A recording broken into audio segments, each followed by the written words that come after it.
अस्सलाम वालेकुम नाजरीन। मुस्लिम लीग नून की नायब सदर और नवाज शरीफ की साहिबजादी मरियम नवाज अपनी वालदा की वफात, गिरफ्तारी और फिर ज़मानत होने के बावजूद पुरअसरार तौर पर खामोश थीं, लेकिन अब अचानक खामोशी तोड़ते हुए पाकिस्तान से बाहर जाने के लिए अदालत से रजू कर लिया है और दरख्वास्त की है कि इन्हें 1.5 माह के लिए बैरून मुल्क जाने की इजाज़त दी जाए।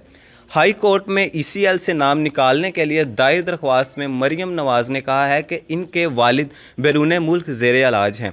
वालदा की वफ़ात के बाद वही अपने वालिद की देखभाल कर रही थी, जहनी दबाव का शिकार हैं और एक दफ़ा वालिद के पास जाने की इजाज़त दी जाए और ECL से नाम निकालने का हुक्म दिया जाए।